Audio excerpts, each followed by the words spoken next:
किसान सभा की और महिला समिति के नेता, और गांव का नाम भी बहुत अच्छा है, जो बहुत कम जनता है लेकिन जिसकी जरूरत सबको होती है। बल्ब गांव है शायद आपका गांव का नाम, बहुत बढ़िया नाम है। बल्ब गांव की बहनें और भाइयों, आज हम लोग एक दूसरी मीटिंग के लिए आए थे, लेकिन ये दिन हमारे लिए बहुत महत्वपूर्ण है। आज 30 तारीख को पूरे हिंदुस्तान में हमारी जो किसान सभा है, जिस गांव में भी उनके सदस्य हैं, संगठन है, उस गांव में वो भाईचारा दिवस मना रहे हैं। भाईचारा दिवस का मतलब आप सब समझते हैं कि अगर हम इकट्ठा नहीं होंगे, अगर हम एक नहीं होंगे, हमारी ताकत बढ़ जाएगी। हम एक दूसरे को अपना दुश्मन समझेंगे तो हमारी जो मांग है, हमारी जो लड़ाई है, वो कभी भी आगे बढ़ नहीं सकती है। मैं आपको बताती हूँ छोटी सी बात। मैं उत्तर प्रदेश की रहने वाली हूँ और उत्तर प्रदेश में एक किसान नेता पैदा हुए थे, आपने भी नाम सुना होगा। उनको कहते थे चौधरी टिकैत। मुजफ्फरनगर मेरठ के इलाके में उनका बड़ा बोलबाला था। और जो यहाँ मुझे नहीं मालूम ऊख होता है, गन्ना होता है कि नहीं, हाँ होता है। तो उसके किसानों की लड़ाई हर साल मुजफ्फरनगर से ही शुरू होती थी, क्योंकि किसानों की दो मांग होती थी। एक तो जो पिछला उसका बकाया है वो पैसा उसको मिलना चाहिए, और दूसरा जो उसने फसल खड़ी की है उसका उसको जायज दाम मिलना चाहिए। और हर साल उसको लड़ना पड़ता था। और वो लड़ाई भाइयों हरियाणा से नहीं, हमारे उत्तर प्रदेश के मुजफ्फरनगर से ही शुरू होती थी। और उसको कौन शुरू करता था? वहां के सारे किसान, उनका कोई धर्म हो, उनका कोई जात हो, उनका कोई भी गांव हो इस इलाके में, सब मिल करके एक जगह बैठ जाते थे। और जब दाम बढ़ता था तो सबको उसका फायदा मिलता था, पूरे हिंदुस्तान के किसानों को उसका फायदा मिलता था। लेकिन पिछले 5-6 सालों से आप देख रहे हैं कि ये लड़ाई बहुत कमजोर पड़ गई है। किसानों की आवाज बहुत धीमी हो गई है। दाम की बात अब बहुत कम उठ रही है। और उसका कारण क्या है? उसका कारण सिर्फ एक, जात और धर्म के नाम पर किसानों को एक दूसरे का दुश्मन बना दिया गया। उनके गांव गांव में झगड़ा लगा दिया गया। और जब उनकी एकता खत्म हो गई, उनकी ताकत खत्म हो गई, और ताकत खत्म होने के बाद आज हम देख रहे हैं उत्तर प्रदेश में एक नया काम हुआ है। क्या काम हुआ है? सरकार मानती है कि ईख के किसानों का बकाया करोड़ों का है और कहती हम देंगे, लेकिन किसान को नहीं देंगे, हम देंगे मालिकों को, मिल के मालिकों को। मतलब जिन्होंने चुराया है किसान का पैसा, किसान के सरकार कहती है हम उनको पैसा देंगे और वो पैसा किसानों को देंगे। अगर उनकी नियत किसान को पैसा देने की होती तो किसानों का बकाया क्यों होता, आप मुझे जरा बताइए। लेकिन उल्टी गंगा बह रही है कि सरकार कहती है किसान का बकाया चीनी मिल मालिक को देंगे और वो उनको देगा। ये क्यों हो रहा है? इसलिए कि हमारी आवाज कम पड़ गई है, हमारी ताकत बढ़ गई है, और इस ताकत को फिर से इकट्ठा करना आज हमारे लिए जीवन और मौत का प्रश्न हो गया है। अभी यहाँ आने से पहले, हरियाणा से पहले, मैं मध्य प्रदेश में और आंध्र प्रदेश में, जहाँ सूखा पड़ा हुआ है 4 साल से 5 साल से, जहाँ के लोग मजबूर हैं अपना गांव छोड़ करके बड़े शहरों में काम करने के लिए, अपना घर छोड़ के जाते हैं, परिवार छोड़ करके जाते हैं। कुछ कुछ गांव तो ऐसे हैं कि वहां से बच्चे और बूढ़े दिखाई देते हैं, बाकी सारे जो काम करने लायक मर्द और औरतें हैं सब चले गए गांव छोड़ के। क्यों जा रहे हैं? वहां पानी नहीं बरसा। पानी नहीं बरसा तो सरकार क्या कर रही है? इतनी योजनाएं हैं, इतना बड़ा विभाग है इरिगेशन डिपार्टमेंट, उसमें क्या होता है? उसमें सिर्फ खाने पीने का काम होता है। जब मंत्रिमंडल बनते हैं तो झगड़ा होता है कि पीडब्ल्यूडी किसको मिलेगा और सिंचाई विभाग को किसको मिलेगा, क्योंकि ये 2 विभाग है जहां भ्रष्टाचार का बोलबाला है, जहां बिना जनता को सड़क और पानी दिए बड़े बड़े लोग अपनी जेब को भरते हैं। उसका नतीजा मैंने जाके देखा, मैं आपको बताना चाहती हूँ। मैं एक गांव में गई, वहां पर एक लड़की थी इतनी बड़ी। तो ये आत्महत्या की हम बात करते हैं, कुछ लोग ये भी कहते हैं कि आत्महत्या करनी नहीं चाहिए, ये तो कायरता है। आदमी क्यों करता है? एक लड़की थी करीब 15 साल की, वो अपनी दादी के पास रहती है। अब आप उनके घर की हालत सोचिए, अगर वो दादी मर गई तो उस लड़की का क्या होगा उस गांव में। उसके बाप के पास 4 एकड़ जमीन थी, उसके यहां सूखा पड़ गया, उसने कुआं खोदा, बोरवेल बनाया, उसके लिए कर्जा लिया, एक के बाद एक 3 बोरवेल उसने बनाए, तीनों सूखे पड़ गए। और जब वो कर्जा उसके सामने पहाड़ के रूप में दिखाई दिया तो उसने आत्महत्या कर ली। सरकार कहती है आत्महत्या करने वाले किसान के परिवार को हम मुआवजा देंगे, लेकिन सरकार के यहाँ तो अंधेर है। उन्होंने कहा वो बीमार पड़ गया होगा या किसी के साथ उसका प्रेम हो गया होगा, आत्महत्या उसने उसकी वजह से की, कर्जे की वजह से नहीं की। आज वो 15 साल की बच्ची, आप सोचिए कि किस तरह से उसकी जीवन कट रही है। जिन लोगों ने कर्जा दिया है वो भी बैठे हुए हैं कि कभी न कभी ये लड़की बालिग हो जाएगी, उसके बाद हम कहेंगे तुम्हारे पास कर्जा लौटाने के लिए पैसा नहीं तो 4 एकड़ जमीन हमारे नाम कर दो, और वो लड़की कहीं किसी शहर में भीख मांगती भी हमें मिलेगी। हम वहां से निकल रहे थे गांव से, तो हमने देखा कुछ जैसे ये बना हुआ है, कुछ ऐसे नए नए बने हुए हैं। मैंने कहा ये क्या है? कहने लगे सरकार ने कहा है कि शौच के लिए खेत में नहीं जाना चाहिए, शौचालय बनाओ। तो लोगों ने 20-20 हजार रुपए खर्चा करके एक शौचालय बनाए, सबका नाम सरकार में लिखा गया कि पैसा मिलेगा शौचालय के लिए। 2 साल हो गए, शौचालय का पैसा जो सरकार से मिलना चाहिए वो भी नहीं मिला। वो 20,000 रुपए का कर्जा भी उनके कर्जे के बोझ में जुड़ गया। हमने उनसे पूछा ये शौचालय चलता है?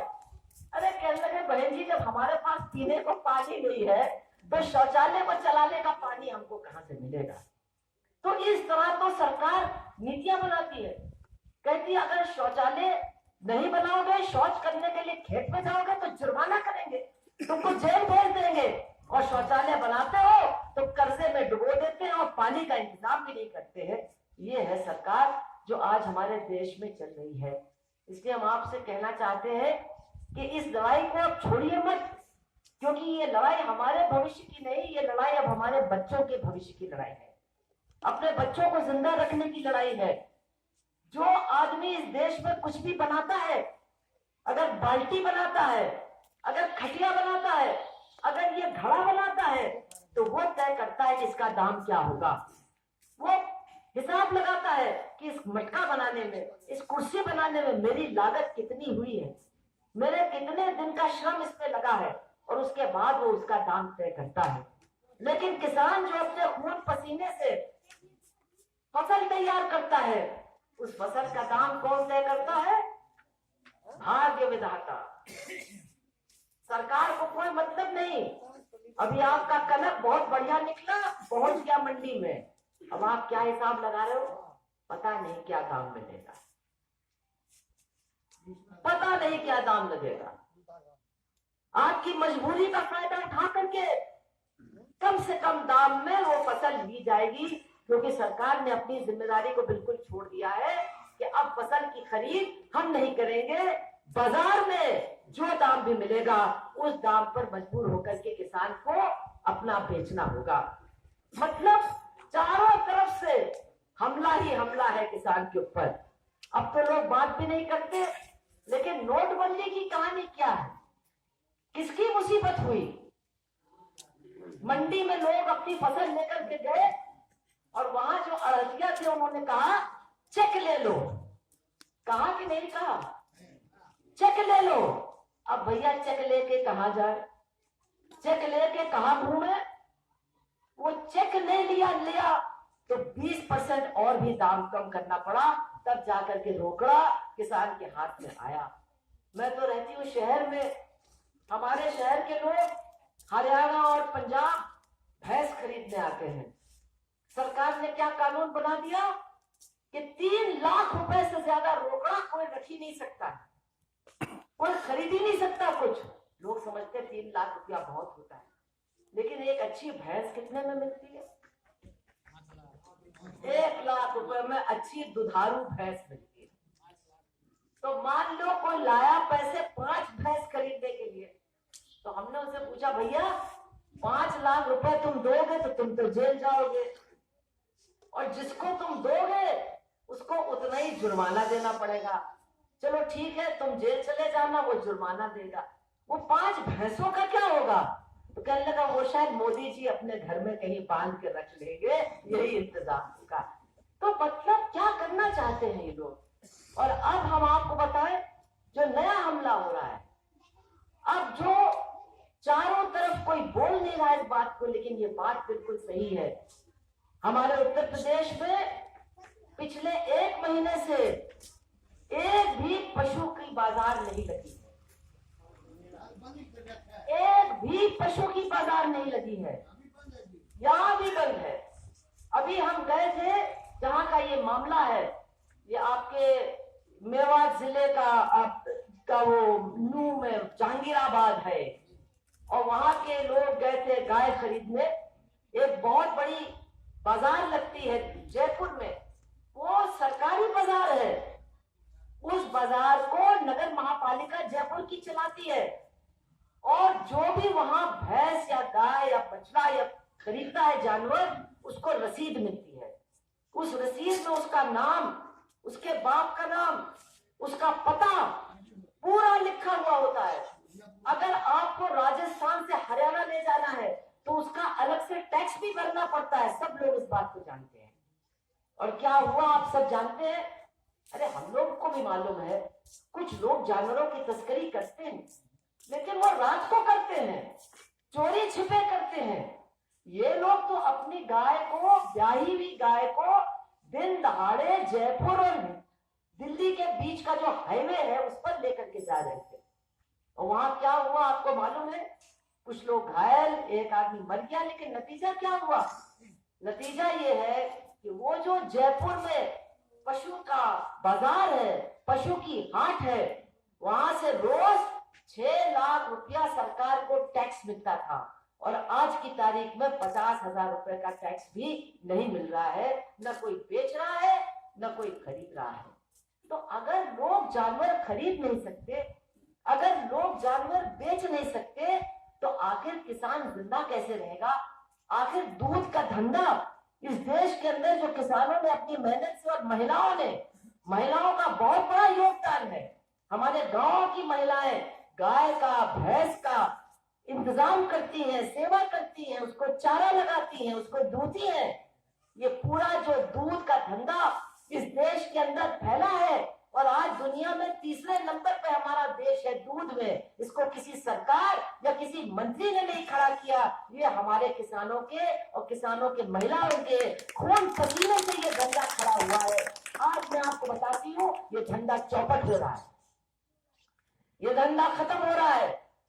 एक तरफ कुछ लोगों को अच्छा नहीं लगेगा, लेकिन ये बात मैं बताऊंगी आपको, एक तरफ बड़े बड़े कारखाने लगे हुए हैं, बड़े बड़े कारखाने, आधुनिक कारखाने, जहां पर पशु कटते हैं और उनका गोश्त बाजारों में, विदेश में बिकता है।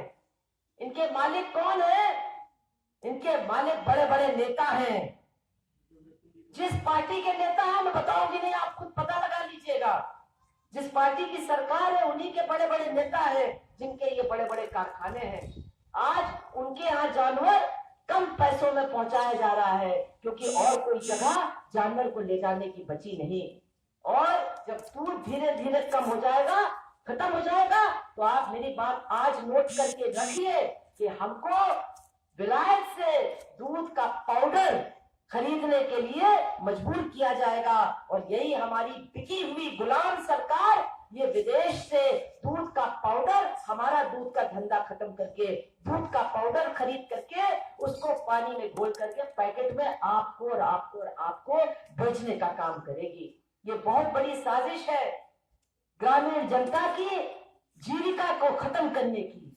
ये बहुत बड़ी साजिश है छोटे किसानों को, छोटे पशुपालकों को खत्म करने की, और बड़ी बड़ी कंपनियों को ये पूरे के पूरे हवाले करने की। जिस तरह से जमीन वो कंपनियों को देना चाहते हैं, अब वो हमारी जीविका भी बड़ी बड़ी कंपनियों को देना चाहते हैं। आज उन्होंने कानून बदल दिए हैं कि आज बड़ी कंपनी हिंदुस्तान आ सकती है। एक किसान 12 एकड़ से ज्यादा जमीन नहीं रख सकता है, लेकिन बड़ी कंपनी आकर के 500 एकड़ जमीन, 1000 एकड़ जमीन खरीद करके रख सकती है और उसके ऊपर अपने ढंग से खेती करके पूरा का पूरा सामान विदेशों में निर्यात करके करोड़ों करोड़ों रुपए का मुनाफा कमा सकती है। ये पूरी खेती ग्रामीण जीवन और ग्रामीण समाज को जड़ से उखाड़ने की साजिश है, जिसे हमको पहचानना होगा। धर्म के नाम पर, जात के नाम पर हमारी आंखों में धूल झोंका जा रहा है, हमको बिल्कुल पागल बनाया जा रहा है, हमको एक दूसरे का दुश्मन बनाया जा रहा है। इनको पकड़ के कहते तुमको ये दे देंगे, उनको पकड़ के कहते तुमको कुछ नहीं देंगे, उनको पकड़ के कहते तुमको मारेंगे, इनको पकड़ के कहते तुम पैसा दे दो तुमको छोड़ देंगे। आज क्या हो रहा है इस हाईवे के ऊपर, क्या हो रहा है पूरी सड़कों के ऊपर, जो बहुत ही मतलब देखने में भी इतने घिनौने लोग हैं, पता नहीं कहां से आए, एकदम गुंडे लफंगे। आज वो धर्म के ठेकेदार बन करके वहां खड़े हैं, पुलिस उनके साथ खड़ी है, और जो भी गाड़ी जाती है पशु लेकर के उसको रोक करके मारपीट शुरू कर देते हैं। पैसा दो तो बच जाओगे, नहीं दोगे तुमको भी मारेंगे और तुम्हारा जानवर भी खोल करके ले जाएंगे। ये आज पूरे उत्तर भारत में हर सड़क और हर हाईवे की कहानी बन गई है, हर सड़क और हर हाईवे की कहानी बन गई है। और इसको करके कृषि के दामों को गिरा करके, हमारे फसल के दाम न दे करके, आपके बगल में राजस्थान में पिछले साल प्याज की फसल बर्बाद हो गई थी। अब की बार मेहनत करके लोगों ने अच्छी फसल पैदा की, अब सोच रहे बर्बाद होती तो ही ठीक होता। शुरू हुआ दाम 500 रुपए क्विंटल, अब 100 रुपए क्विंटल भी नहीं मिल रहा है। और जब वो हार के अपनी जवान बेटी की तस्वीर जब उसके दिमाग में आएगी, बीमार माँ की जब तस्वीर उसके मन में आएगी, तो कहेगा अच्छा भाई 50 दे दो, 20 दे दो, कुछ भी दे दो, अब हम पैसा लेके जाए, अपने घर की छत की मरम्मत करे, अपनी माँ का इलाज करे, अपनी बिटिया की शादी करे। इस मजबूरी का फायदा उठा करके खेती को बर्बाद कर रहे हैं, किसान को मार रहे हैं, उसके परिवार को बर्बाद कर रहे हैं, और हमारी जो जीविका है, जीविका के साधन है, वो सब के सब हमसे छीन रहे हैं। इस सब के खिलाफ हमको सिर्फ बैठ करके गाथाएं नहीं सुननी है, हमको सिर्फ बैठ करके इन बुरी परिस्थितियों के बारे में सोचना ही नहीं है, बल्कि हमारे अंदर गुस्सा पैदा होना चाहिए, हमारे अंदर लड़ने की भावना पैदा होनी चाहिए। और लड़ाई लड़ने के लिए हमको अपनी ताकत को जुटाना होगा। ये जात के नाम पर, धर्म के नाम पर हमारी एकता को तोड़ करके हमको कहां पहुंचा रहे हैं, ये हमें समझना होगा। अभी हमारे यहाँ चुनाव हुआ उत्तर प्रदेश में, हमने उस चुनाव को देखा, क्या चुनाव हुआ, कहा गया किसानों का हम कर्जा माफ कर देंगे। तो लोगों ने कहा कि हरियाणा का किसान तुम्हारा दुश्मन है क्या, हमारा कर्जा नहीं माफ करोगे। महाराष्ट्र के किसानों ने कहा हमने भी तो तुम्हारी सरकार बनाई।